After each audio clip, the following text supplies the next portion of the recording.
أعوذ بالله من الشيطان الرجيم.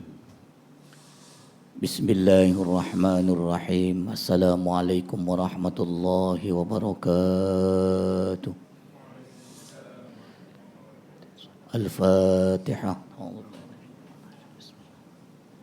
الحمد لله رب العالمين الرحمن الرحيم مالك يوم الدين. إياك نعبد وإياك نستعين اهدنا الصراط المستقيم صراط الذين أنعمت عليهم غير المغضوب عليهم ولا الضالين آمين. الحمد لله الذي جعلنا من المسلمين ورزقنا من الطيبات. أشهد أن لا إله إلا الله وحده لا شريك له وأشهد أن سيدنا محمدا عبده ورسوله أحسن تتمات. قال رب اشرح لي صدري ويسر لي أمري واحلل عقدة من لساني يفقهوا قولي. بسم الله اللهم ربي يسر ولا تعسر اللهم ربي تمم بالخير ربي أدخلنا مدخل صدق وأخرجنا مخرج صدق واجعلنا من لدنك سلطانا نصيرا. أما بعد. Muslimin, muslimat, tuan-tuan, puan-puan jamaah salat maghrib Al-Qaryah Surau Alam Surya yang dirahmati Allah. Alhamdulillah wa syukurillah. Pertama-tamanya mari kita memanjatkan rasa puji dan syukur kita kehadirat Allah Subhanahu wa taala yang telah memberi limpah rahmat, nikmat dan karunia-Nya serta taufik dan hidayah-Nya, yang pada malam ini kita masih diberikan kesempatan dan peluang untuk dapat meneruskan aktiviti kita dan sebagai hamba Allah walaupun dalam keadaan yang serba terbatas dan wajib kita memenuhi SOP apa yang telah ditetapkan. Tidaklah ia mengurangkan semangat kita untuk tetap kita datang di rumah Allah bagi melaksanakan ibadah solat berjamaah, dan kita tambah dengan sedikit ilmu dan pengetahuan agama yang mudah-mudahan ianya bermanfaat untuk bekal dan modal kita dalam menjalani kehidupan di dunia yang insya-Allah akan kita bawa nanti hingga ke yaumul qiyamah. Salawat dan salamnya mudah-mudahan tetap terlimpahkan pada junjungan baginda Rasul Muhammad sallallahu alaihi wasallam pun yang telah menunjukkan kebenaran jalan hidup kita semuanya, minad dhalalah ilal hidayah wa minaz zulumati ilan nur. Tuan-tuan dan puan-puan, kita akan bulan lepas ada cerita apa? Oh, dah habis dah, belum habis lagi kan? Tak habis lagi tu kalau nak ikutkan. Ada 30 hikmah di sebalik COVID-19. Tapi itu banyak tu, mungkin dalam 4-5 kali pertemuan juga. So kalau nak sambung kitab, mana pun bawa kitabnya. Yang itu hari kita hanya bincang musibah, peringkat musibah, 7 langkah menghadapi musibah. Takat tu je kan? Hikmah langsung tersebut. Baik, kita pulang. Kalau nak sambung, sambunglah. Kalau nak bagi kitab, kitab. Tapi kita musibah ini kita kena faham. Dan tadi Cik Bat kita pun berbicara tentang adiknya yang kena musibah juga. Baik. So anak cepatkan saja ya. Pertemuan malam ini kita bincang 30 hikmah di sebalik musibah. So kita tutup kitabnya. Anak coba cepatkan saja. Pada pertemuan bulan yang lalu anak berbicara tentang musibah itu apa. Ada 5 item. Dinamakan ianya dengan musibah. Kita tidak mau musibah ini datang, tapi terpaksa juga datang. Macam mana sebut? Anak tanggal 3 Januari musibah jatuh di tempat parking. Padahal selama ini anak tahu di situ ada lubang, tak pernah dipijak tu lubang. Tapi malam itu anak pijak juga tu lubang. Sakit tu sampai hari ini tak habis lagi. Tapi alhamdulillah sudah tak bertongkat. Solat pun dah sikit-sikit lah. Cuma kalau jalan tak boleh laju-laju. Rasa sengal tu ada lagi. Tuh. Ya dijangka dalam setahun lah. Dokter kata, anak baru 8 bulan aja. So itu musibah. Tetapi yang kita nak bincang pada malam ini, kalau tuan-tuan nak pandang musibah ini jadi positif, jangan pandang musibahnya. Pandang hikmah di sebaliknya. Tuh. Kalau tuan-tuan yang dipandangnya adalah hikmahnya, insya Allah yang negatif boleh jadi positif. Contohnya apa Anda sebut? Anda musibah 3 bulan, 4 bulan, tak ada ceramah. Duduk rumah macam tu je. Duduk. Tapi apa hikmahnya? Apa syukurnya? Pada ketika PKP, keluar pun tak boleh lah. Ketika PKPB, mertua panggil. Dipanggil tuh niat tuh saja sebenarnya, masa tu nak Ramadan kan, saja nak silaturahim, sambil ziarah kan. Selalunya tiap minggu kami ziarah. Kalau punya mertua ni dekat. Jalan Gasing aja pun. Tak jauh lah. Niatnya masa itu nak 2 hari aja. Tapi sampai ke hari ini anda tak boleh balik lagi dah. Tak diperkenankan balik dah. Duduklah dengan mertua sampai hari ini. Kita bukan nak duduk dengan mertua, soalnya ada rumah sendiri pun. Rumah arwah pun kosong, di sini pun jadinya kosong dah. Dekat Subang Masing. Kosong lah rumah tu. Pasal sekarang hari-hari duduk di rumah mertua. Ya, so ayah mertua dah tua dah bayar tun lah. Umur sama dengan tun lah. Tuh. Dan memang kawan rapat pun sejak muda lagi, sejak bujang lagi. Dua-dua pun orang Kedah juga. Tuh. Jadi apa hikmahnya? Syukur anda duduk di rumah mertua. Kurang-kurang makan minum free lah. Tapi kalau niat nak makan minum free, tak. Anda terus terang aja segan. Lagilah anak dengan umur 7 tahun telah di sana, telah di sini. Orang tua kan kadang-kadang sensitif. Tuh. Tapi dia kata dia suka dengan cucu. Apa belajar lagi? Anak belajar banyak. Belajar macam mana dengan orang tua. Sebab ayah mertua ni kira pengasas tabung haji. Felda, Velcra, Fama dengan Sirim. Jasa orang tua kat Malaysia ni itulah. Tu zaman Tengku mungkin. So, dialah orang yang dapat Standard Chartered Accountant pertama orang Melayu Malaysia. Kalau orang account tahulah. Kalau pernah dengar Hanafia Raslan dulu. Itulah. Tuh. Anak ingat lagi ilmu dia bagi Syihabuddin, kalau kamu nak panjang umur, ya, kamu nak berkah hidup, jalani hidup dengan 4 perkara saja. Disiplin hidup. Jangan tekankan bebanan kita menghadapi masalah dalam hidup. Yang ketiga, buat kerja karena Allah, jaga ibadah. Patuh ya. Ingat lagi. Nah duduk, kadang-kadang makan, kadang-kadang. Ulang lagi. Kita catat. Baik. Dia bagi resep lah. Kalau kamu ni nak panjang umur, nak aktif semua. Dia kata 4 benda dia. Yang pertama, jaga disiplin dalam hidup. Orang tu ni makan tak banyak. Tanyalah nanti. Sikit aja. Makan dia nasi barli dengan beras perang.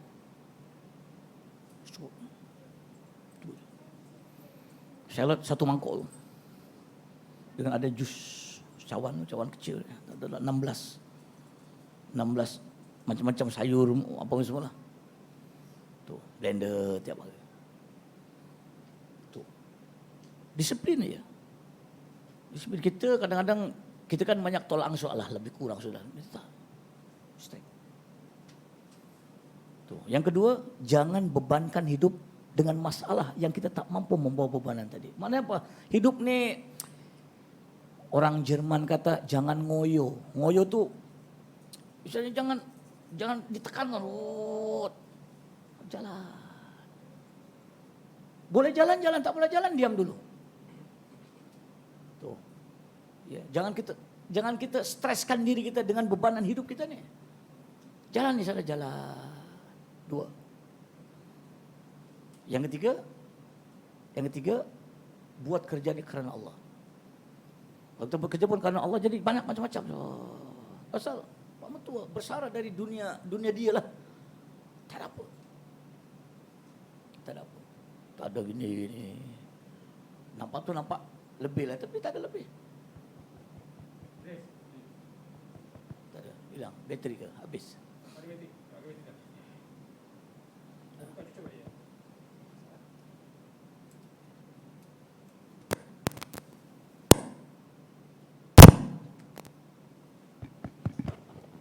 Baik. So, itu yang ketiga. buat kerja ini karena Allah. Jangan nak minta harapan, jangan tak nak balasan pada manusia. Nanti ketika mana dapat, akan jadi sombong lebih. Ketika mana tak dapat, fras marahnya lebih. Dia kata, ayah bina benda ni semua. Bukan ayah nak tunjuk nama. Tapi Tengku Abdul Rahman bagi benda ni, ayah buat paperwork. Sampailah apa yang sekarang ada. Pasal ketika tabung haji diporak-porandakan oleh orang-orang tangan-tangan gaib ni, dia nangis tu. Ayah dulu bina tabung haji dengan Ku Aziz ni, memang nak memartabatkan orang Melayu, boleh nabung, boleh pergi haji. Tapi orang zaman sekarang ni macam-macam dia semua. Tapi dia tak ada boleh buat apa dah. Tu. Macam Felda dulu masa zaman siapa tu adalah orang yang semua tu macam-macam FGP macam-macam tu semua kan, Felda dulu kan pun macam tu juga. Memang kerja dia kerana Allah. Nanti dapat tak dapat pujian, dapat tak dapat apa semua sama. Dan yang ketiga, jaga ibadah. Kamu pegang resep ini, insya-Allah berkat kamu akan dapat. Anak pegang sampai sekarang ingat lagi tu. Pasal ini bulan keempat lah ni. Duduk dengan mertua ni bulan keempat. Sejak PKPP itulah. Saja niat nak. Itu namanya hikmah. Apa hikmahnya? Anak tak dapat berceramah. Sekurang-kurangnya dapatlah jaga jemaah 5 waktu dengan Tan Sri, dengan isteri, dengan semua, dengan pembantu semua. Ceramah kuliah maghrib, kuliah subuh, sehari 2 kali ada ceramah. Dan yang lebih untungnya lagi, syukur Salman yang berikut tu. Kahfi hafal, As-Sajdah hafal, surah Al-Mulk hafal, surah Nuh hafal, Ar-Rahman hafal, Waqiah hafal, Yasin hafal, juzul 30 hafal. Itu yang anda buat. Tak ada apa. Ajar aja anak. Rupa-rupanya punya otak tu, ya Allah. Budak-budak kan. Tapi lekat. Boleh tes nanti kalau datang sini kalau ni. Iya. Subhanallah. Maknanya di sini tuan-tuan, itulah namanya keberkatan. Itu pasal dari apa musibah yang hilang akan ada hikmah yang datang. Macam tadi. Anak sampai peringkat, minta maaf, anak sampai jual cherry. Anak jual cherry. Alhamdulillah. Walaupun dapat untung sekilo 10 ringgit, dapat 2 tan anak bawa cherry di sini. 20,000 siapa nak bagi duit 20,000 tu dah. Saja tak ada, biasalah ada punya market kan, jemaah hanya nak murah je, sabar-sabar ambil 5 kilo banyak. Time nak ambil kali ketiga tu dah Uzbek kena lockdown pula dah sampai hari ini dah tak ada lagi dah. Iya, itu pasal kalau kita disebut tu pasal tadi 7 langkah, tuan-tuan ingat bulan lalu, tolong kalau tuan-tuan ada musibah, tuan-tuan menghadapi masalah, langkah kita menghadapi 7. Jasana imbas mulai. Yang pertama, usaha zahir. Apa-apa musibah yang tuan-tuan hadapi, kita kena usaha secara fisikal kita, secara zahir kita. Apa contohnya? Penjaga jarak, jaga jarak. Mask, cek suhu, tulis apa semua. Ya. Sanitizer apa semua. Apa tujuannya? Berusaha agar COVID-19 tak datang pada kita. Yang kedua, ikhtiar batin. Hati kena confident, otak rasanya mampu, jalan. Tak mampu, tak jalan. Baru ini. 3 minggu yang lalu, Anda dijemput baca khutbah di tabung haji, kuliah. Masa itu anak cakap dengan mertua, ayah nak ikut ke? Pergi ke tabung haji. Ada apa? Tak, saya dapat jemputan baca khutbah di sana. Oh iya, ya kurang-kurang ayah dapat lah. Kalau ada orang 20-30 yang lalu, bolehlah. Orang kata ni. Nah, pas ayah dulu kan pernah di sana. Dia kata apa? Ayah sehat, tapi ayah tak confident. Nanti kan datang sana kan nyusahkan orang pula, nyusahkan kamu pula. Tak apalah, kamu pergi aja. Maknanya apa? Dia badan sehat, cuma confident tu dia tak yakin. Boleh ke tak boleh? Tak boleh, jangan. Tuh. Kita menghadapi musibah kena ada usaha, hati pun yakin. Saya yakin saya boleh, saya yakin saya sehat, saya yakin saya sembuh. 2. Yang ketiga, berdoa kita kepada Allah. Jangan lupa tuan-tuan, la yadurru wa la yanfa illa biiznillah. Tak ada yang boleh membawa mudarat, tak ada boleh mendatangkan manfaat melainkan dengan izin Allah. Semuanya dengan izin Allah. Pasti kita minta, ya Allah, Allahumma adfa'anna al-bala wal waba wal fasha wal riba wal zina. Allahumma inna na'udzubika minal baras wal jununi wal judham wa min syai'il asqam. Dan banyak lagi doa tolak bala yang lain. Minta pada Allah agar ia jangan kena pada kita. 3. Yang keempat, tawakal kita kepada Allah. Kita hanya buat dalam hidup 3 benda saja. Usaha zahir, ikhtiar batin, berdoa. Yang keempat sudah serahnya urusan kepada Allah. Yang kedepan kita tak tahu. Tapi dengan sebab bertawakal, wa may yatawakkal 'ala Allah fahuwa hasbuh. Tawakkalu haqqa tawakkuli. Inat tuyuru taruhu bitanan wa tarju himasan. Bertawakal kamu seperti burung yang tak ada akal, tak ada hati, keluar dari sarang dalam keadaan lapar, kembali ke sarang dalam keadaan kenyang. Nampak? Lepas tawakal, usaha, ikhtiar, doa, tawakal. Tiba-tiba dah buat 4, jadi juga benda yang kita tak mau. Maka yang kelima, sabar dalam menghadapi ketika benda itu terjadi pada kita. Anak tak nak benda ni jatuh, tuan-tuan, sebab anak tahu di situ ada lubang. 9 tahun anak ceramah di situ, tapi nak buat macam mana? Jadi juga malam itu, sabar. Kalau anak tak sabar, anak boleh pakai amun ejekat itu masa itu. Dah tahu ini pakai ustaz bertahun-tahun. Memanglah kadang-kadang kau dok ingatkan aku, hati-hati ustaz di situ ada lubang. Malam itu pula dia pun tak ingatkan, kita pun tak ingat. Nak macam mana nak marah-marah dengan siapa? Memanglah kalau nak salahkan, ajikanlah salah. Oh, rupanya aku jatuh baru diturap dah. Oh, macam tu pula jadinya dah. Cuba kalau anak tak jatuh, garanti tak diturap tu. Padahal benda tu tak banyak mana tu tuan. Kalau diturap pun mungkin katalah, alah lopak tu takkan ni aja ni. Tapi dalam. Kalau jatuh pun terkejut kan. Balancing tak hilang dah. Tapi syukur apa? Yang kena hanya kaki kiri. Kaki kanan boleh lagi pandu, boleh lagi steering wheel semua. Nasib baik yang kena kaki. Kalau yang kena kepala, hilang nombor habis itu. 30 nombor tak keluar malam ni tuan. Betul. Betul. Jadi di situ hikmahnya. Apa hikmahnya? Diturap. Apa hikmahnya? Syukur alhamdulillah yang kenanya benda yang kita boleh beraktiviti yang lain. Coba kalau kita pandangnya musibah, garanti berhenti aku tenang aja lah. Kau punya masalah, aku jatuh kata betul. Berhenti terus sudah, tak aja lah, merajuk terus.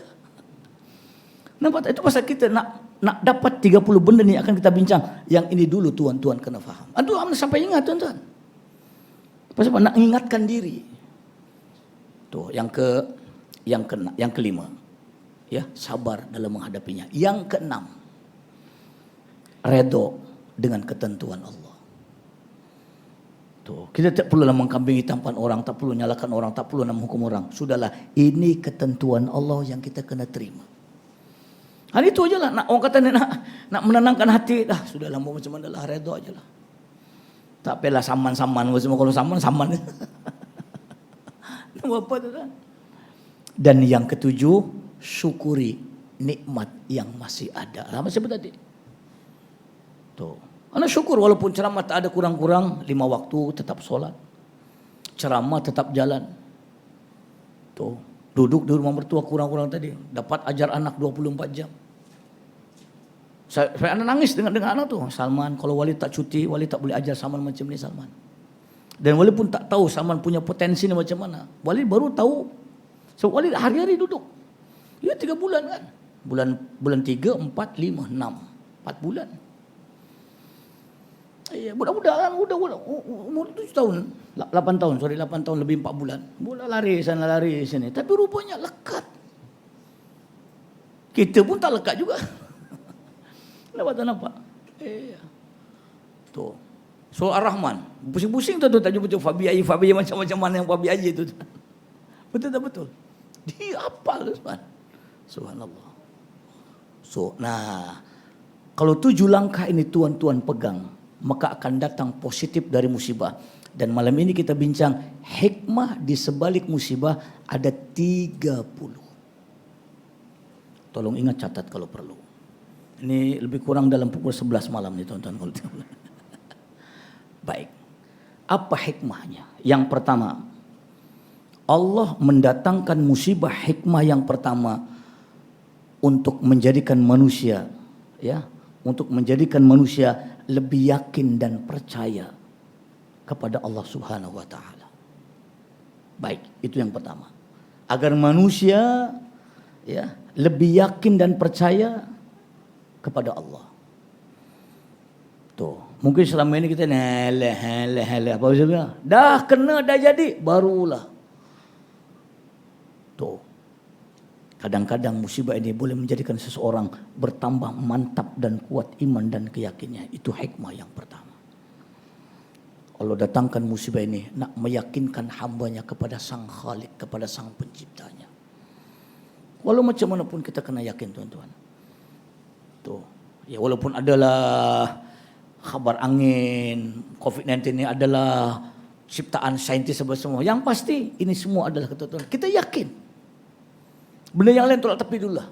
Pasal Nabi sebut tu, la yadurru wa la yanfa illa biiznillah. Tidak ada yang boleh menolak mudarat, tidak boleh yang memberi manfaat, melainkan semuanya di atas ketentuan Allah. Kita yakin hadis ini. Dulu masa COVID-19 ni dekat China, kita dah hina dah. Oh, China ni makan kelawar lah, makan macam-macam makan. Kita tak makan kelawar pun datang juga. Betul tak betul tuan-tuan? Ayolah dulu masa tahun lepas kan first dekat Wuhan. Dulu kan benda ni kan jadi kat China kan, Wuhan. Wah, ni macam-macam dia orang makan macam-macam lah, macam binatang eksotik apa benda semua, makan ular lah, makan kelawar lah, makan benda semua. Kita yang tak makan kelawar pun kalau takdir Allah jadi juga. Nampak tak? Masa itu kita punya pula fikir negatif pada orang Cina, pada orang yang ni semua. Tapi faktanya tak begitu, tuan-tuan. Maka musibah yang didatangkan Allah kepada manusia, hikmah yang pertama agar menjadikan manusia yakin dan percaya tuh kepada Allah Subhanahu wa taala. Yang kedua, apa hikmah di sebalik kenapa Allah datangkan musibah pada kita? Ini positifnya tuan-tuan.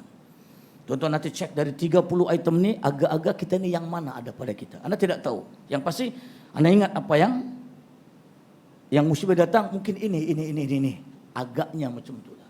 Tapi bukan agaknya, memang iya pun. Yang kedua, Allah mendatangkan musibah, hikmah yang kedua untuk menunjukkan keagungan, kebesaran dan kekuasaan Allah. Tuan-tuan, puan-puan, Amerika ni rasa hebat. Amerika polis dunia. Apa dia buat apa dia suka. Tapi ketika mana Allah datangkan tentera yang tak nampak mata, justru negara yang paling teruk dilanda COVID-19, Amerika. Bilangan yang ada nak dekat 5 juta, tuan-tuan. Yang mati itu dekat 1 juta dah. Kalau dia besar, Allah maha besar. Kalau dia hebat, Allah maha hebat. Hikmah Allah datangkan musibah untuk menunjukkan keagungan, kemahabesaran Allah di dalam kehidupan kita. Engkau hebat. Hebat engkau tak tu aja. Allah lagi hebat. Allah datangkan tentera yang mata tak boleh nampak, tapi manusia punya takut. InsyaAllah. Nampak? Itu belum nampak lagi, macam mana kalau nampak tu? Iya. Benda tak nampak pun kita punya takut tu macam mati tu depan mata kita tu. Seolah-olah macam tu. Tak apalah. Sebenarnya pun sebut firru kama tafirul mar'u minal asad. Larilah kamu daripada penyakit ini sebagaimana kamu lari daripada binatang, daripada singa. Tu hadis untuk kita buat benda ni itu. Itu yang Majlis Fatwa Dunia memutuskan untuk konsep menghadapi wabak penyakit ini caranya. Diputuskan Majlis Fatwa Dunia. Dan dikuatkan lagi dengan Majlis Fatwa Kebangsaan. Okey, caranya begini. Jaga jarak semua. Memanglah zaman Nabi tak ada lah sembahyang jaga jarak. So, ada satu hamba Allah. Di satu tempat tak ceritalah. Dan dibuat macam ni. Dia nyelip juga di tengah tu.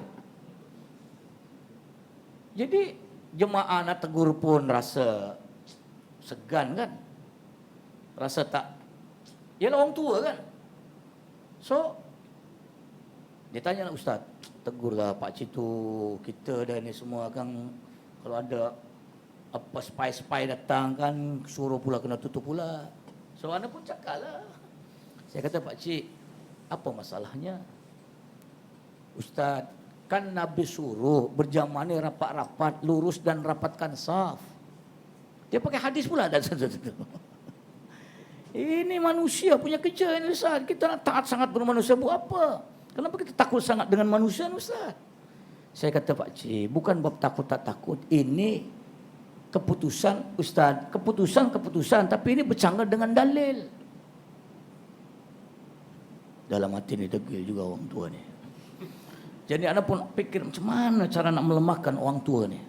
Saya kata Pak Cik, kalau kita hidup tak ikut undang-undang manusia, nak ikut siapa? Undang-undang Allah kita wajib nak ikut. Oh macam tu pula. Anak senang dia macam tu. Kalau macam tu Pak Cik, senang Pak Cik. Nanti Pak Cik lepas dari sembahyang ni, Pak Cik balik nanti pandu kereta. Kalau Pak Cik ada traffic light, jangan ikut traffic light. Langgar saya traffic light. Traffic light tak ada dalil apa? Mana ada hadis dalil traffic light apa semua? Ustaz, kalau langgar traffic light itu nak mampus sama Ustaz. Pak Cik tahu pun nak mampus katanya macam tu. Lah kalau traffic light kita ikut undang-undang manusia, kenapa benda macam kita tak ikut? Coba Pak Cik fikir. Pak Cik nak ikutkan undang-undang traffic light ni. Pak Cik tu ada hadis, tak ada dalil semua. Pak Cik ikut demi keselamatan. Kalau tak ikut tak apa, tak dosa apa pun. Tak salah apa pun dengan Allah, dengan agama tak salah. Tapi dengan manusia salah sama. Memang di zaman Nabi tak ada COVID-19, yang ada wabak ini di zaman Sayyidina Umar. Ya, Sayyidina Umar ketika itu, Amr bin As jadi gubernur Zir, dia tak nak masuk. Dia balik-balik ke Madinah. Adakah Sayyidina Umar? Kan gubernur itu begitu, Umar, kenapa kamu takut Allah? Kita masuk takdir Allah. Kita keluar pun, kita memenuhi takdir, menolak takdir Allah. Dua-dua sama. Kalau dah dibuat tapi jadi juga, itu namanya takdir. Itu pasal kita hidup ni, kata kita ni bukan jabar ya, kita bukan qadarah, kita ni ahli sunnah wal jamaah. Jangan kita menolak takdir, jangan kita melawan dan mendahului takdir. Kita kadang-kadang melawan takdir, kadang-kadang kita mendahului takdir. Takdirnya begini tuan-tuan. Ini takdir di sini nih. Ini namanya mendahului takdir. Contoh mendahului takdir. Kadang-kadang kita ini over confident. Yang merasa hati yakin, otak pun rasa boleh. Kita pasti menang. Hebat. Memanglah ukuran otak, ukuran akal. Hati ini memang menang. Memang boleh. Kenapa? Malaysia boleh. Oh, contoh lah. Tapi kan ingat yang ke depan kan kita tak tahu, maka sebut insya Allah.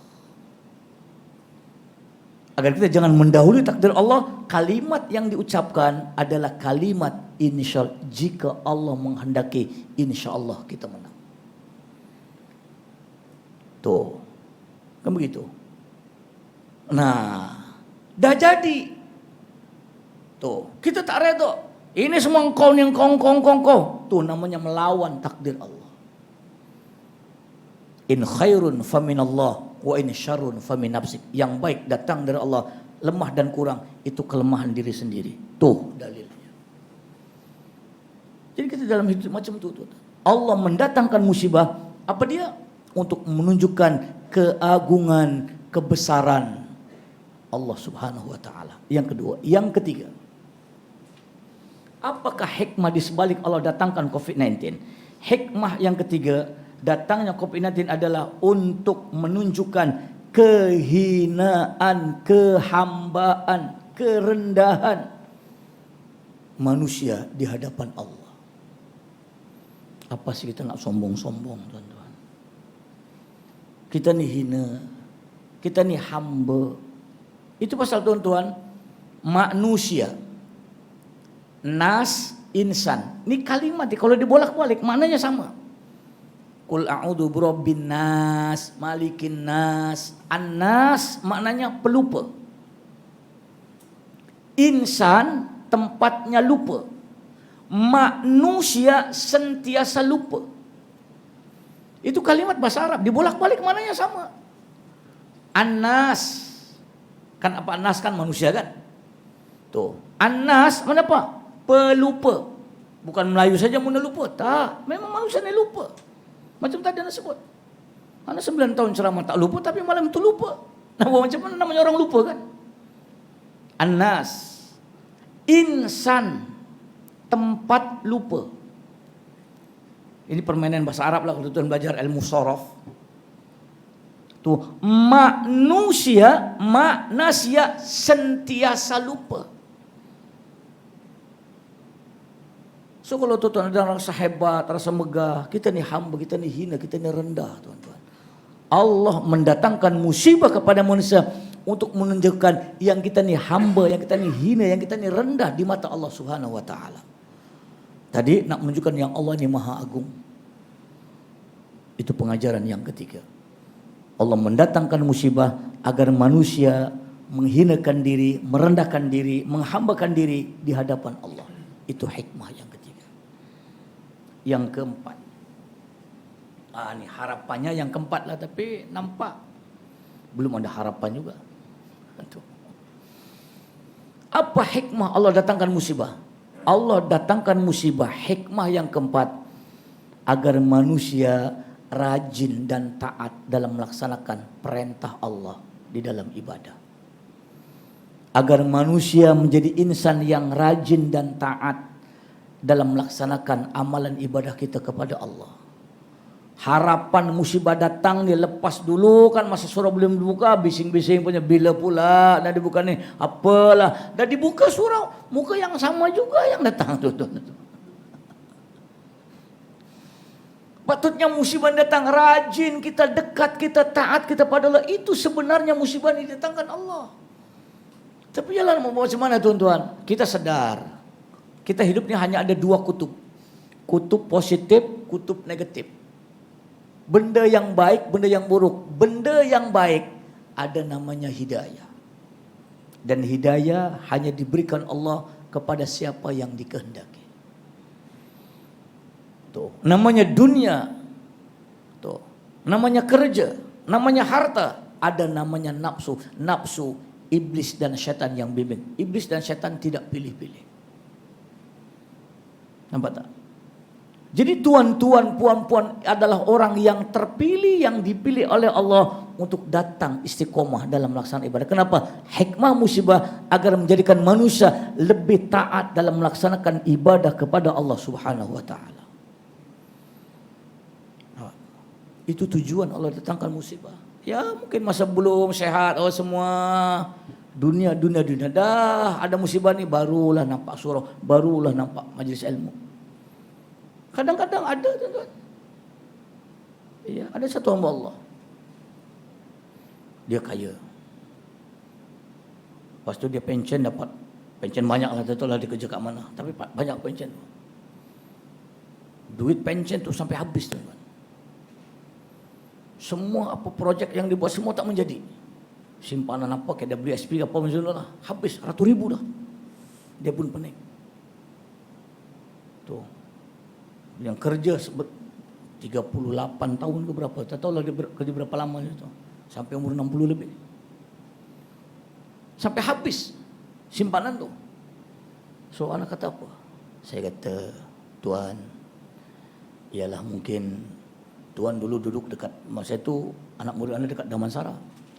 Dia memang suka anak murid gaya ceramah kan macam ni tuan-tuan. Lepas tu dia pindah ke Johor. Masa di Damansara, rumah dia dekat dengan masjid. Balik ke Johor, jauh dengan masjid. Lepas tu leka dengan dunia. Jadi anak ingatkanlah, dulu Tuan kalau ni semua rajin datang. Tu jaga jemaah. Dengan ustaz-ustaz pun rapat. Majlis ilmu selalu duduk sama, ambil berkatnya. Ilmu ustaz-ustaz yang menyampaikan. Tapi Tuan pergi ke Johor lagi lupa. Coba Tuan patah balik. Tu. Buat ibadah macam mana Tuan dulu buat ibadah ketika Tuan berada di Damansara dulu. Dia pun buat. Lepas tu dia telefon apa? Ustaz, alhamdulillah Puan, semua menjadi balik. So apa maknanya? Allah datangkan musibah pada dia. Kenapa? Untuk menjadikan hambanya kembali taat dalam melaksanakan ibadah kepada Allah Subhanahu wa taala. Tuh. Terus anda tulis, tuan-tuan tulis apa pengalaman yang anda buat. Inilah. Anda jumpa 30 nomor tu. Iya. Itu yang keempat. Yang kelima. Allah mendatangkan musibah kepada manusia. Hikmah yang kelima. Didatangkan musibah yang kelima adalah untuk menambahkan pahala di dalam kehidupan. nak menambahkan pahala. Dalam bahasa kita ini bonus. Begini,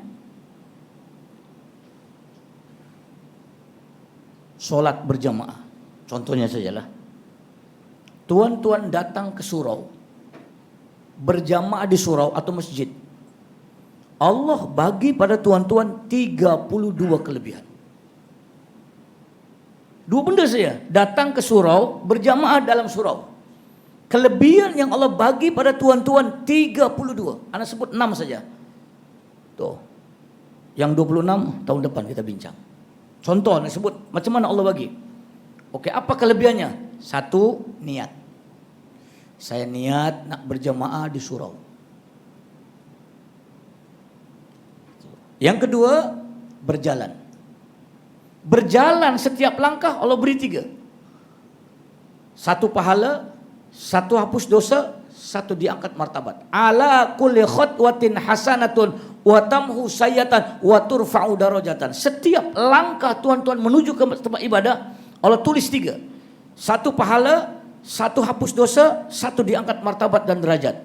Berapa langkah tuan-tuan dari rumah ke sini? Tuan-tuan cakap, saya tak pakai langkah, saya pakai mobil, saya pakai kereta. Pusing tayar aja lah. Berapa pusing tayar agak-agak. Dari parking ke sini tuan-tuan berapa langkah? Amaluhum ala qadri masyaqqatuhum. Nampak? Tuh dalilnya. 2. Yang ketiga, masuk ke tempat ibadah 10 kali ganda berbanding di rumah. Maknanya Allah bagi 9 bonus tuan-tuan datang ke rumah Allah. Melainkan 3 masjid. Masjidil Haram 100.000, Masjid Nabawi 1.000, Masjidil Aqsa 500, Surau Alam Surya 10, Surau U5 10, Masjid Negeri 10. Hanya 3 masjid saja yang Allah bezakan dalam hadis. Nampak? Dapat 9 apa? Kalau 9 kali 5 dan 45 itu tuan. Oke. Yang keempat, berjamaah 27 ganda. Ini harga siling, flat rate. Kat mana kau sembahyang dapat sama. Kau sembahyang kat Masjidil Haram ke, kau sembahyang dekat Raudah, Masjid Ar-Raudah ke, betul sembahyang kat Alam Surya ke, jemaah harga sama 27. Nampak? Yang kelima, ala kulli ra'sin hasanah. Setiap kepala orang yang datang Allah beri 1 pahala. Boleh faham tunggu saya? Kalau yang datang ada 30 orang, 30 pahala. Kalau yang datang Masjidil Haram ada 1 juta orang, 1 juta pahala. Sejak Pak Imam, dari Pak Imam dengan EJK-nya, mana-mana yang sholat akan diberi pahala yang sama. Ala kulli ra'sin hasanah. 1 kepala, 1 pahala. Makin banyak orang yang datang, makin banyak pahala kita dapat. Ini hadisnya tuan-tuan. Kalau tuan-tuan sholat seorang-seorang, berapa dapat? Rugi. Dan yang keenam, kalau tuan-tuan kurang khusyuk, Pak Imamnya lebih khusyuk, ada makmum yang lain yang khusyuk, kurang khusyuk tuan-tuan, boleh disepot, boleh ditampal dengan orang lain yang lebih khusyuk. Karena tuan-tuan kita semua dalam keadaan berjamaah, dalam satu tim. Baru 6 tuan-tuan, ada lagi 26 tuan-tuan kalau anda sebut semua tuan-tuan. Silap-silap tak ngaji yang ini nanti tuan-tuan. Tahun depan kita bincang nanti. Anda ambil 1 saja nih, ini contohnya nih, berjamaah saja. Tadi sebut, sekali berjamaah Allah bagi 27. Hitungan matematik simple. Modal 1, bonus 26. Yang modal jangan dikira, itu modal kita kan, macam itu semuanya seorang satu lah. Tapi Allah bagi untung, bagi bonus pada tuan-tuan sekali solat 26. Simple saja hitungan matematik. Saja 2 dari 30 boleh paham lah. Macam mana hitungannya? 26 kali 5. Ya zuhur, asar, maghrib, isya, subuh kan? 26 kali 5 waktu. Berapa? 130. 130 kalau dikira hari, kalau sebulan 30 hari, mana 130 4 bulan 10 hari. Nampak tak bandingannya? Tuan-tuan solat berjamaah sehari sama dengan tuan-tuan solat seorang 4 bulan 10 hari. Ini matematik bukan anak-anak ngarang, tuan-tuan. Ini hadis Nabi yang tuan-tuan wajib paham. Coba kali sebulan.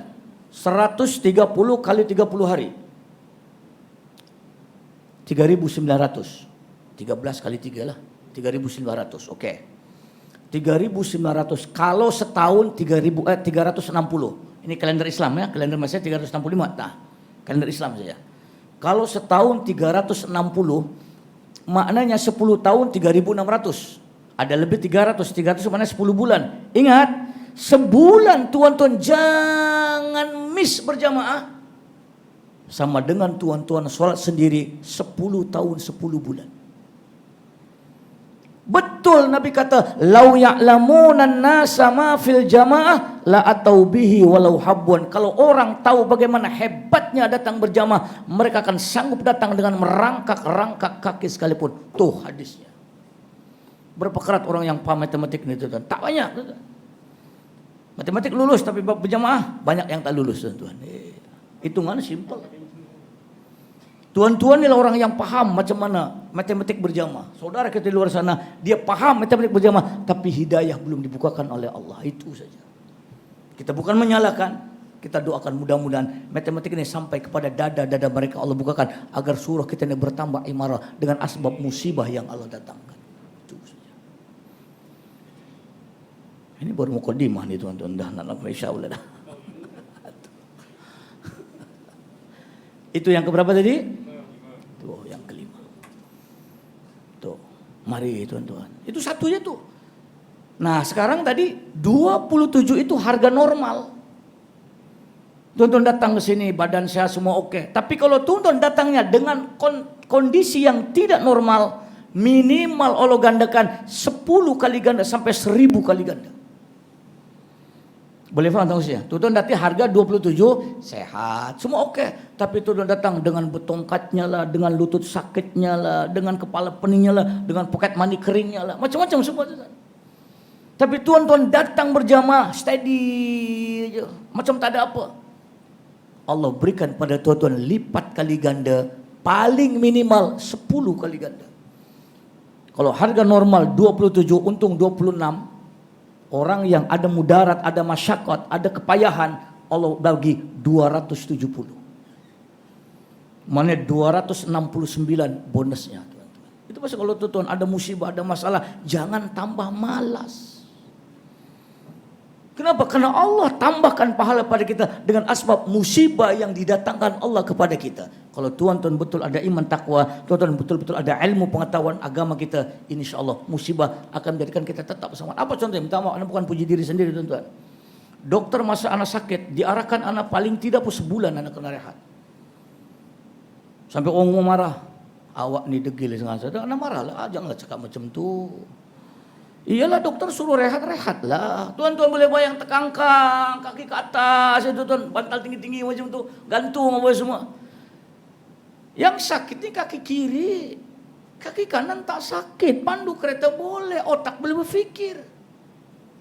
Memanglah suruh rehat, tapi iyalah tahu rehat, kan ada tongkat apa semua. Tuh, anda rehat berapa? 2 hari aja tu tuan.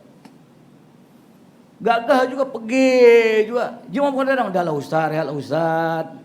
Ceramah bila-bila pun takkan habis Ustaz. Saya kata, saya bukan nak cakap benar semua. Ini peluang Allah bagi bonus pada saya. Kalau saya malas rugi. Saya ada ilmu, saya faham benda macam ni. Saya ingat. Takkan ketika mana benda jadi pada kita, kita pula jadi terbalik pula. Saya buat macam ni, saya cakap nak isi. Saya buat begini ni, bukan pasal saya ni degil. Dia tak. Tapi saya nak ini peluang Allah bagi, Allah beri anak musibah. Rajinnya anak dalam apa yang anak buat, insya-Allah lipat ganda pahala akan kita dapat. Dengan syarat konsep beramal ibadah tuan-tuan kena tahu. Ada 15 syarat. Ini pun tak tersentuh tuan-tuan. Mari tuan-tuan, mari. Kalau tuan-tuan ada musibah yang tengah menimpa atau yang tengah berlaku dalam hidup tuan-tuan perempuan sekarang, rajin tuan-tuan dengan sebab ikhlas dalam melakukan amal ibadah, insya Allah lipat ganda pahala akan diberikan Allah kepada kita. Itu yang kelima. Yang keenam, apakah hikmah kenapa Allah datangkan musibah kepada kita? Hikmah didatangkan musibah kepada kita yang keenam, untuk menghapuskan dosa dan kesalahan pada masa yang lalu. Allah mendatangkan musibah. Hikmahnya yang keenam, Allah datangkan musibah untuk menghapuskan dosa dan kesalahan masa lalu. Bahasa orang Arabnya namanya kifarah. Kifarah ke kafarah. Kifa ke kafa ke kepa. Kalau kepa bukan itu. Kalau kepa itu kuang aja. Kifarah, kafarah atau kepa. Kalau keparat bukan itu. Maknanya apa? Maknanya apa yang Allah bagi pada tuan-tuan, anggap, maaf tuan-tuan, maaf. Kalau rasa tuan-tuan masa lalu yang kelabu. Tuan-tuan dulu masa muda banyak nostalgia lama. Oh, dulu memang gila betul Ustaz. Surau tak nampak Ustaz. Sekarang dah taubat Ustaz. Maka musibah yang didatangkan Allah kepada tuan-tuan, anggap musibah yang datang adalah penghapus dosa kesalahan masa lalu kita. Anggap dia kifarah dalam hidup kita. Tak apa, diseksa di dunia, kena musibah di dunia, lebih ringan, lebih mudah berbanding nanti di akhirat. Kita tak nak tuan-tuan. Macam mana sendiri? Karena masa anak jatuh, anak pikir, ya Allah, apa silap aku ya Allah? Kenapa engkau datangkan musibah macam ni? Anda bukan nak marah orang, anda balik-balik. Ya Allah, apa kena pada aku ni ya Allah? Kenapa aku jatuh? Kalau mungkin aku banyak dosa ya Allah, mudah-mudahan asbab musibah yang menimpa ini, engkau padamlah dosa-dosa aku masa dulu-dulu. Kenapa? Jadi kalau musibah ini datang, hikmahnya menghapus. Sebab ini tuan-tuan. Tuan-tuan buat dosa ni. Dosa yang tuan-tuan buat. Ya. Kalau tuan-tuan tidak dihukum di dunia, di akhirat nanti akan jadi 5. Ya, manusia yang berbuat dosa, maksiat dan kemungkaran, ya, akan diberikan oleh Allah 5 hukuman. 5 hukuman. Yang pertama, dihapuskan dosa. Yang kedua, diampunkan dosa. Yang ketiga, dikurangkan dosa. Yang keempat, diringankan dosa. Dan yang kelima, dihukum sesuai dengan dosa. Tuan-tuan buat dosa, tuan-tuan tobat di dunia. Katalah tobat ke apa, Allah bagi hukuman dulu apa dan musibah datang ke. Agak-agak nanti di akhirat, Allah bagi yang mana? Tak tahu. Yang pasti 5. Yang pertama, dihapuskan dosa. Itu great. Kalau tuan-tuan buat salah, Allah nak bagi pada kita ni yang pertama. Allah padamkan dosa. 5 semua kerja Allah tuan-tuan. Kita hanya buat apa yang terbaik. Yang kita minta nomor 1. Tapi kalau Allah tak bagi nomor 1, mungkin yang kedua. Apa yang kedua? Yang kedua apa yang kedua? Sudah belum 1 jam. Diampunkan dosa. Apa bedanya pus dengan pun? Dihapus, diampun. Tadi dihapus. Tubu ilallahi taubatan nasuha. Asa rabbukum ayyukaffiru ankum sayyiatikum. Bertobatlah kamu kepada Allah dengan tobat nasuha. Mudah-mudahan Allah akan padamkan dosa-dosa yang telah lalu. Wa'fu anna waghfir lana warhamna. Ampunkan kami, maafkan kami, rahmati kami, ampunkan. Apa bedanya pus dengan pun? Yang satu PUS, yang satu PUN, tuan-tuan. Itu tadika. Kalau dihapus, tidak ditulis, tidak dihukum. Boleh faham? Dihapus, tulisan tak ada, hukuman tak ada. Tetapi kalau diampunkan, tulisannya ada, hukumannya tidak ada. Paham tak beza dia? Kalau dihapuskan dosa, Allah tak tulis dan Allah tak akan hukum kita. Kita minta agar Allah padamkan dosa kita. Tapi kalau Allah tak padamkan, dapat yang kedua pun jadilah. Tak apalah, ditulis-tulislah, tulis tak apa. Tapi jangan dihukum, diampunkan. Contohnya hamba Allah patut hukuman tu ada 5 tahun lagi, tapi agung bagi ampunan, bebas mah tu. Namanya diampunkan. Hukuman ada lagi, tulisan ada lagi, tapi bebas. Itu namanya diampunkan. Yang ketiga, apa yang ketiga? Dikurangkan. Setahun jadi 6 bulan. Kan dulu ada ex menteri besar dulu, patut setahun. Berkelakuan baik dalam penjara jadi 6 bulan. Lepas keluar penjara kawin lagi 1. Macam tu. Tu dulu lah. Tu. Mana apa? Dapat apa? Perol. Dalam bahasa penjaranya apa? Yang ada roll tu. Perol. Patut hukumannya setahun, tapi dapat diskon 6 bulan. Mana 6 bulan free lah. 3. Tapi kalau Allah tak kurangkan, minta yang keempat. Allah bagi yang keempat. Apa yang keempat? Ringankan.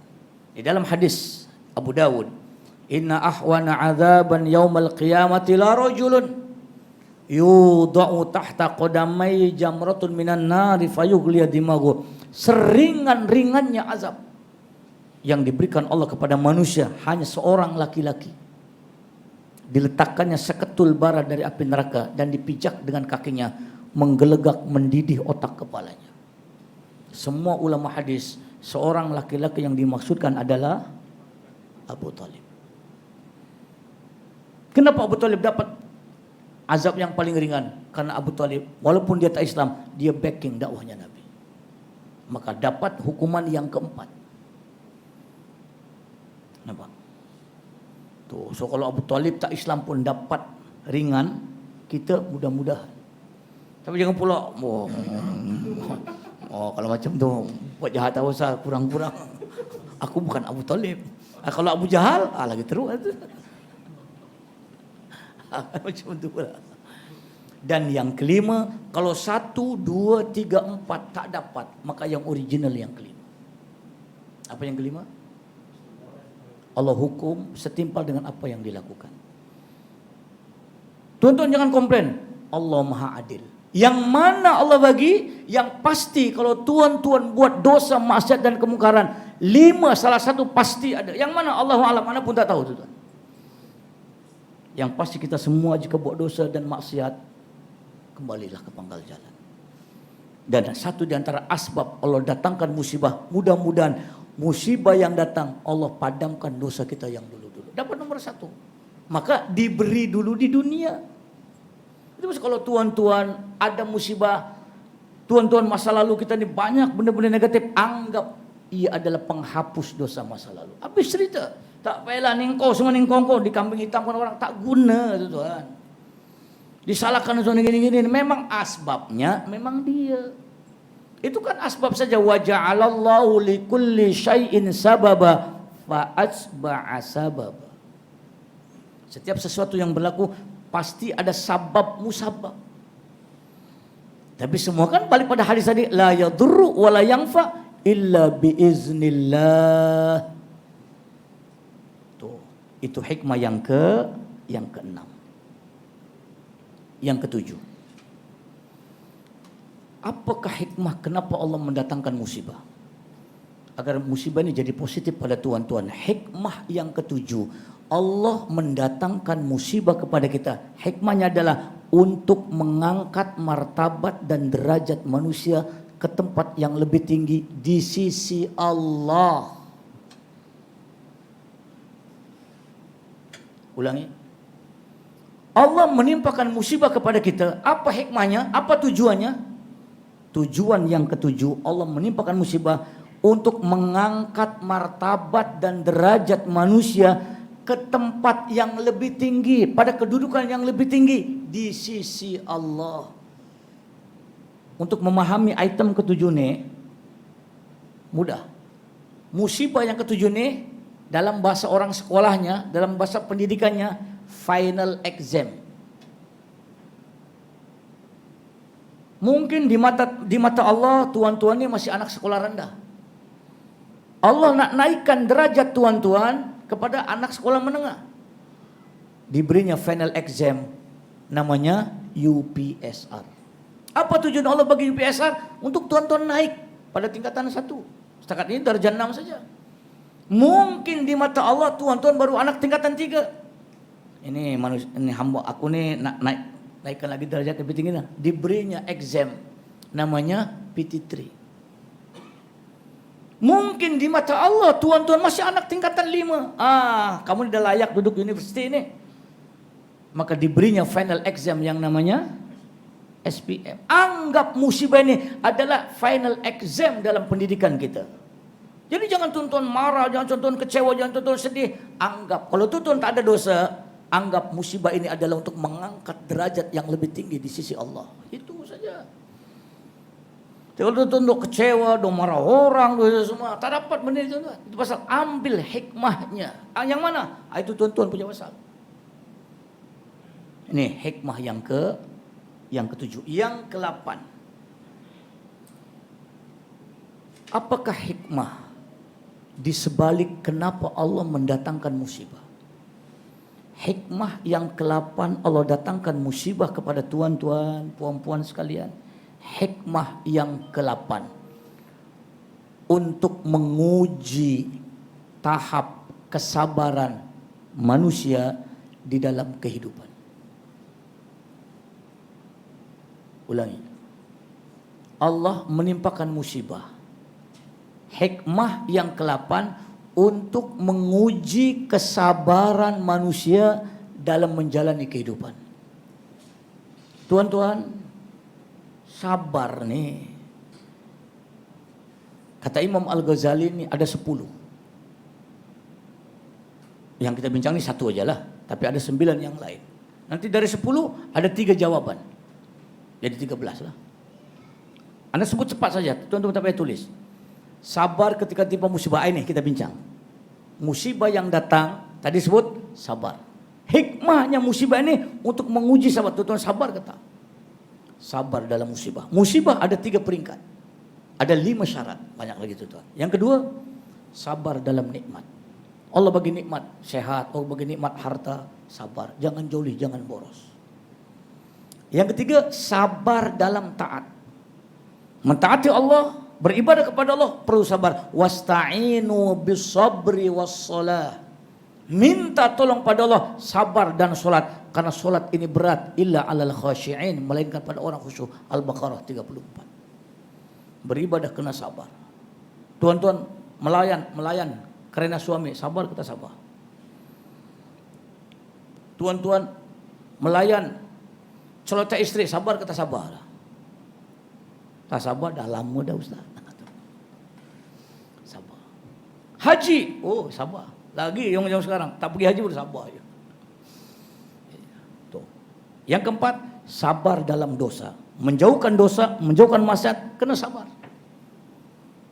Tuh. Tuan-tuan boleh elak dosa, sebab tuan-tuan sabar. Orang tak boleh mengelakkan dosa sebab kita tidak sabar.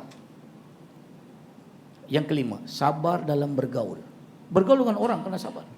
Macam-macam kan. Kalau ada 20 orang, 30 orang, 30 perangai. Sabar je lah. Jenis yang kaki tukang sate, cucuk kipas bakau. Sabar bro. Dia jenis kaki macam tu. Tak sabar memang pelempang penembung sampai. Memang makiamu namanya. Sabar. Bergaul kena sabar. Ada ni cucuk. Orang tak faham. Gaduh juga. Bergaul kena sabar. Tuan-tuan adik-beradik ramai, kena sabar tu dah. Macam-macam kerana adik-beradik. Yang keenam, sabar dalam bekerja. Kerja apa sih yang tak ada sabar? Semua sabar tu dah. Tuan-tuan kerja KKL, tiap hari meredah jam. Pergi jam, balik jam. Nak kejar duit RM1,000, sanggup redah macam tu. Kenapa? Sebab tuan-tuan sabar, tak sabar tak boleh. Itu masalah tuan-tuan ceramah, anak nak elak benda jam tu. Pasal apa? Anak tahu, anak tak mampu. Kalau jam, otak jam, nombor tak keluar tuan-tuan. Jauh tak apa, jangan jam sudah. Anak ceramah KKL tuan-tuan, 6 aja. Yang lain tak ada. 6 tu je lah yang ceramah KKL tu. Pasal apa? Anak tak mampu. Buang masa, stres dulu tuan-tuan. Ya. Oleh maghrib, Tak ada KL tu. Satu pun tak ada tu. Kalau nak layan memang banyak KL tu. Kata tak ada. Sini aja. Dekat-dekat.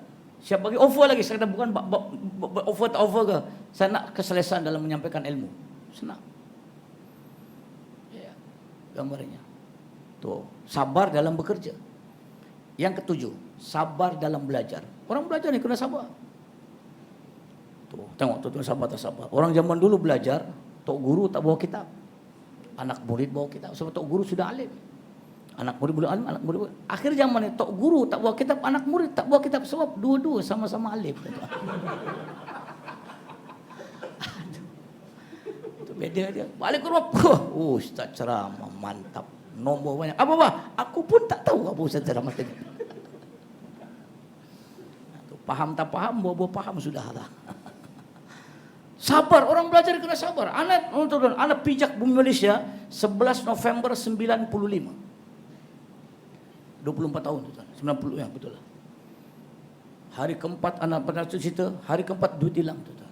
Allah uji berat. Anak tak ada kawan, tak ada saudara tuan. Anak datang sebatang kara. Tapi atas kesabaran, ya Allah, hamba-Mu datang dari negara orang ke sini nak belajar, ya Allah. Beri kemudahan jalan. Nak terus sini kan aku suruh balik, ya Allah. Saya tak tahu masa itu. Buat istighfar aja lah. Nampak tak? Dalam belajar kena sabar. Yang ke-8, sabar dalam mendidik. Mendidik orang kena sabar. Ngajar orang kena sabar. Ibu-ibu ada anak kecil-kecil tu, sabar tak sabar? Anak masa Salman pergi sekolah tadika tu umur berapa? 4 ke 5 tahun macam tu. Orang rumah, jomlah ikut pergilah hari pertama anak sekolah ni. Apa pergi? Tengok di depan saja, anak menangis tuan. Isteri perasan kenapa nangis? Ya Allah, sabarnya cikgu tu. Budak-budak kan umur 5 tahun melompat sana melompat sini, bising sana bising. Kalau kita tak boleh dah. Mana mendidik orang ni kena sabar tuan. Cikgu-cikgu sekolah rendah, semua. Anak tabik spring kalau ada cikgu di sini. Mendidik anak bangsa, mendidik manusia kena sabar. Yang ke-9, ni anak sendiri, sabar dalam berdakwah. Sabar dalam mengajak kebaikan. Anak 24 tahun berdakwah di Malaysia tu dan macam-macam dapat. Betul tak? Anak semua dah rasa semua dah. Nabi berdakwah di Mekah, di Madinah 23 tahun, 15 kali percobaan pembunuhan. Takkan dilempang, ditumbuk, dipijak, ditendang, disimbah kotoran, Nabi pernah dapat semua tuan-tuan. Ad-da'watu fannatun wal masyaqqatu 'alaiha jihadun. Dakwah itu hanya seni mengajak orang. Keberatan dalam berdakwah itu sebenarnya perjuangan dakwah. Hanya dalam berdakwah 8 kali accident tuan-tuan. Tapi alhamdulillah Allah masih panjangkan umur. Sampai satu peringkat tu punya kereta total loss. Mercedes Masterpiece dulu, 220 tu. Masterpiece lama tu, Masterpiece tu. Sampai total loss habis suruh free tu tuan. Langgar dia punya ke MBC tu. Nak MBC susur keluar Kelburai kan ada pokok-pokok sawit tu betul. Dari MBC tu naik ke Bersih Negeri tu susur keluar tu. Jadi kat situ. Total loss tu tuan. Yang baru accident tahun lepas ke Ramadan. Berpusing 5 kali. Kita heria tu. Kat bulatan stadium tu. Maghrib macam tu. Nak kejar buka puasa. Pusing kat situ. Melanggar. Pokok sampai 2 pokok tu habis tu tuan. 5 kali pusing. Tapi Allah masih beri keselamatan. Dalam berdakwah kena ada kesabaran. Dipuji orang, dihina orang biasa. Tuh.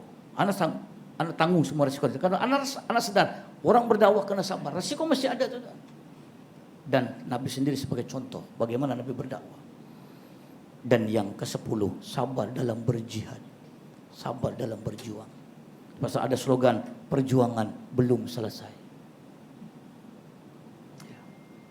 Mari tuan-tuan. Dari 10 jenis ada 3. Sabar, kurang sabar, tak sabar. Sabo, kurang sabo, tak sabo. Tuan-tuan yang mana? Dari 10 ini jawabannya 3. Sabo, kurang sabo, tak sabo. Lu pikir sendiri dah tuan-tuan. Oh yang ini sabar Ustaz. Yang ini saya kurang sabar. Yang ini memang saya tak sabar Ustaz. Lain-lain. Setiap item lain-lain. Yang pasti Allah mendatangkan musibah kepada kita. Itu hikmah yang berapa tadi? Yang ke-8, untuk mengajar manusia arti kesabaran dalam menjalani. Nanti kita akan bincang sabar dalam buku ini, ada dalam buku ini nanti. Yang ke-9, apa hikmah kenapa Allah mendatangkan musibah? Kita tak nak benda musibah ni. Kalau boleh kita tolak bala, ya Allah tolak musibah ni, jangan datang ya Allah. Tapi kalau datang juga ambil pengajarannya. InsyaAllah akan datang positifnya. Yang ke-9, Allah mendatangkan musibah kepada kita. Yang ke-9, agar manusia bertawaduk kepada Allah. Agar manusia merendah diri, tidak sombong kepada Allah. Tulang kau sombong sangat, itulah jadi. Nama. Yalah kadang-kadang manusia kan. Ulangi, Allah mendatangkan musibah agar mengajar manusia bertawaduk dan tidak sombong kepada Allah. Tuh. Kadang-kadang kita diberi kelebihan sikit, kadang-kadang kita sombong. La tahqiran dunaka falikulli syai'in maziyah. Jangan kamu menghina orang lain, karena orang yang kamu hina ada kelebihan yang kamu tidak memiliki kelebihan. Itu pasal Imam Al-Ghazali mengkategorikan sombong ini ada 10 jenis. Tapi sebut tuan-tuan. Anda tahu, tuan-tuan pun dah boring dah. Tuh. Jangan. Kalau Allah beri anak ilmu agama dalam hal ini, dalam malam ini, ketepatan anak ilmu agama lebih dari tuan. Tapi ilmu yang lain tuan-tuan lebih dari anak. Contohnya apa? Anak sendiri kadang-kadang pelik tuan-tuan. Anak mondok nih berpuluh tahun. Sejak umur 13 tahun. Pindah dari pondok ke pondok. Anak dulu mondok zaman, anak mula mondok umur 13 tahun. Mondok dulu kan jenis yang masak sendiri, buat sendiri, so kan. Lama-lama Indonesia kan. So anak dalam rumah tuh ada dalam 8 orang. Jadi gili-gili lah, gili-gili. Kayak mana punya giliran masak adalah dalam 2 orang, 2-3 orang macam itu. Tengok kesesuaian. Anak yang peliknya tuan-tuan, tak nak bukan kata sombong ya. Anak ingat nomor senang paham, tapi masak anak tak boleh paham. Sampai hari ini tuan-tuan, kawan tu dia tak tengok buku, masak cincai-cincai, dia rasa kau masak sedap pula. Aku tengok buku ni tak sedap. Kan pelik tuan-tuan. Anak ingat nomor 30 nomor anak boleh ingat tuan-tuan. 50 nomor malam ini kalau anda sebut minta maaf bukan kata semua, anda boleh paham tuan-tuan, anda boleh sampaikan. Tapi kenapa masak anda tak boleh paham-paham? Padahal masak paling 5-6 jenis, betul tak kah? Kalau masak ni paling banyak 10 lah. Anda ingat. Tapi dimasak tu tak sedap. Mananya apa? Ya Allah, mungkin engkau tidak berikan aku anugerah ilmu ni, bab ilmu masak-memasak. Jadi apa sih nak sombong dengan ilmu agama sedikit, sedangkan ilmu masak anda tak ada? Tak patut anda sombong. Pomen, kalau ada pomen. Anda kadang tengok pomen, ya Allah, punyalah barang kecil-kecil, diburai itu, dipasang balik boleh ngam. Anda kalau diburai, confirm tak boleh pasang balik tuan-tuan. Betul tak betul? So apa sih kita sombong dengan ilmu agama yang ada sekarang? Tak patut tuan-tuan. Kalau tuan-tuan ada ilmu lebih dari apa yang tuan-tuan miliki, wa ma utitum minal ilmi illa qalil. Aku tak bagi ilmu kepada manusia illa qalilan, melainkan sedikit ilmu yang diberikan Allah kepada manusia. Apa sih nak sombong? Itu pasal bukan orang, anda sendiri rasa. Sampai sekarang tuan-tuan. Belajar dengan anak-anak yang sekolah menengah tuh yang ini semua. Anak lagi lebih pandai masak. Arina ajar Walid, anak semua. Dimasak tak sedap juga tuan-tuan. Benda yang sama. Maknanya di sini tangan ini memainkan peranan. Mungkin tangan anda bukan tangan masak-masak. Tengok, chef. Tak tengok buku, relax, sedaplah pula. Pembantu Tan Sri tu kat rumah, dia masak cincai-cincai, setiap masakan sedap. Anak pandai 4 lah, tahu, tempe, toge, telur. Itu sedap. 4 T plus mie goreng. Aduh, Indomie juga. Yang lain yang harap. Bukan anak tak coba, dah banyak kali coba dah. Tapi mungkin takdirnya, mungkin ilmu anak bukan ilmu yang itu. Maka Allah menimpakan musibah agar manusia ini tawadu kepada Allah. Yang ke-9, yang ke-10. Allah menimpakan musibah kepada manusia, hikmah yang ke-10, agar manusia lebih dewasa dalam meniti masa depan, agar manusia lebih berwawasan dalam meniti kehidupan. Mungkin musibah datang tuan-tuan kekanak-kanakan. Mungkin tuan-tuan musibah datang sebab tuan-tuan bersifat kebudak-budakan. Kalau budak memanglah namanya budak kan. Macam Salman kan, kadang-kadang atuh dia kepala, atuh dia pusing gitu. Aduh, Salman itu atuh janganlah. Kepala nih macam mainan tu kan. Yalah budak-budak lah kadang sangat minta maaf, ayah minta maaf. Tak apa. Yalah budak-budak kan. Kepala orang tua tu umur 95 dipusing kepala tu kan. Kalau kita ni kan, ya Allah ya Rabbi, kita jadi bapa minta maaf aja, minta maaf. Nasib baiklah tak marah semua.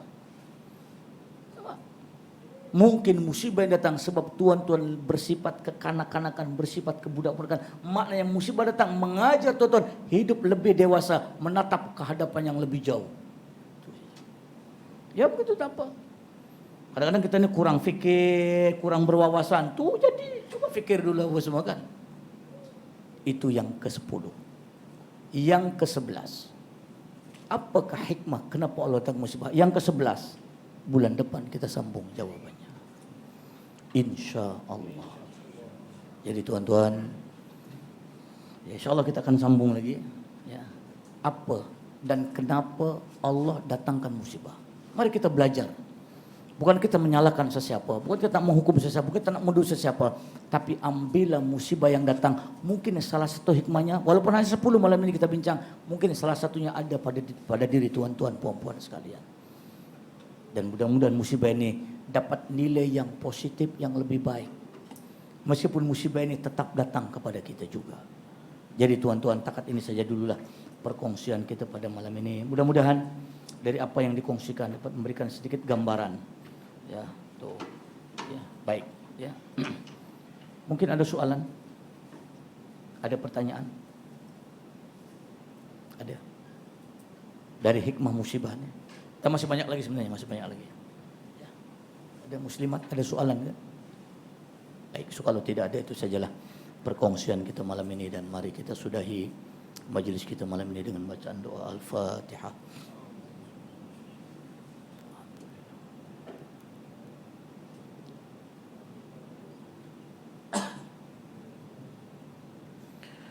A'udzu billahi minasyaitonir rajim. Bismillahirrahmanirrahim. Alhamdulillahirabbil alamin.